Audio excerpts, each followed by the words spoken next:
बाबा मस्तू। राधे राधे। राधे राधे। प्रणाम महाराज जी।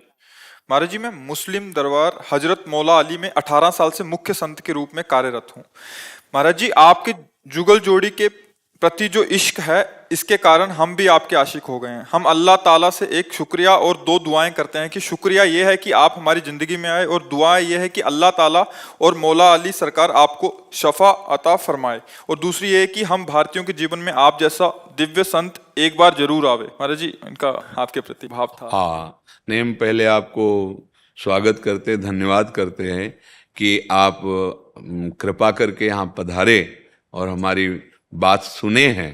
तो हमें बहुत अच्छा लग रहा है कि वास्तविक धर्म का स्वरूप इतना विस्तृत होना चाहिए कि छोटी छोटी मेड़ों में बंधकर एक दूसरे के प्रति जो राग द्वेषात्मक भाव हैं, इनको मिटा देना चाहिए। हमारे चाहे जो भी ग्रंथ हों, उन ग्रंथों में आप स्वाध्याय करके देखिए, चाहे हमारे रामायण, गीता, भागवत हो, या श्री गुरुवाणी जी हो, या आपके जो ग्रंथ हैं, आप उनको गौर से पढ़कर देखिए, भगवान को साक्षी करके, क्योंकि वो महान भगवत स्वरूप वाणी है। आप उसका जब अर्थ समझना चाहेंगे, राग द्वेष से तो अलग निकलेगा, और आप अपने भगवान को साक्षी करके देखेंगे तो मुझे ऐसा लगता है कि वो विश्राम देने वाली वाणी बन जाएगी। हाँ, विश्राम देने, हमारा जो उपासना का स्वरूप है वो यही है हम सब की, कि सब घट घट में उसी को देखो। अगर उसके सिवा और कुछ नजर आ रहा है तो अभी हमें लगता है कि हमारी देखने वाली दृष्टि अभी ठीक नहीं है, राग द्वेषात्मक दृष्टि ठीक नहीं है। देखो, आप जो नाम लेते हैं वो हमारे भगवान हैं। हमें दृढ़ विश्वास है मेरे भगवान के सिवा और कोई नहीं।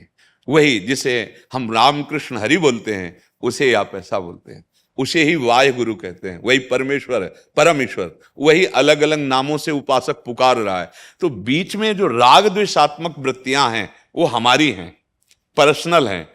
जैसे बिजली दो तार में चलती है, ऐसे ये राग और द्वेष, अनुकूलता और प्रतिकूलता, मान और अपमान, अपना और पराया, इसी पे माया मन को विचरण कराती है। अगर इन कनेक्शनों को काट दे, फिर आप देख लो तो आप जीवन मुक्त महापुरुष हो जाओगे। ऐसे महापुरुष हुए हैं जिनकी हम चरण वंदना आज भी करते हैं। कहीं भी हो, किसी भी जगह हो, जब ऊंचाई पर पहुंचते हैं तो सब एक ही नजर आता है, और जब तक बहुत नीची धरा में रहते हैं तो ऊंचा और नीचा समझ में आता है, अपना और पराया समझ में आता है। पहले तो हम मन से आपको प्रणाम करते हैं कि आपने वास्तविक धर्म के स्वरूप को समझा और आप यहाँ तक कृपा करके आए।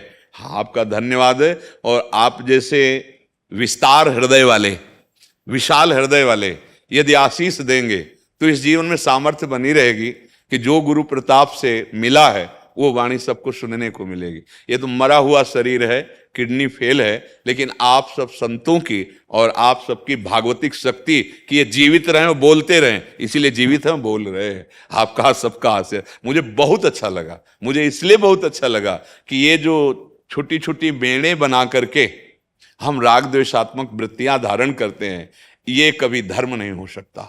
धर्म का बहुत विशाल हृदय होता है।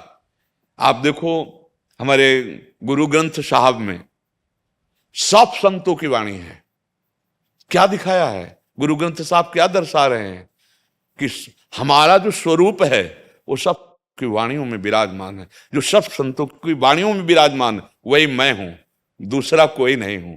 ऐसे ही जितने भी हमारे धर्म ग्रंथ है वो सब एकता सिखाते हैं, अनेक को एक में करके और लीन हो जाए, यही जीवन मुक्त अवस्था है। चाहे जिस मार्ग का पथिक हो। आज हम सब अपने मार्गों से भटक रहे हैं, छोटे छोटे शब्द बोलकर, छोटी छोटी भावनाओं में एक दूसरे का अपमान करते हैं, एक दूसरे को हिंसात्मक वृत्ति से देखते हैं। मुझे तो नहीं लगता कि वो धर्मात्मा है या वो धर्म के ज्ञान रखने वाले, ऐसा नहीं है। इसलिए हमें बहुत अच्छा लगा कि आप पधारे, आप कृपा करें। तो आपको भी माला पहनाइए, हाँ, और सम्मान कीजिए।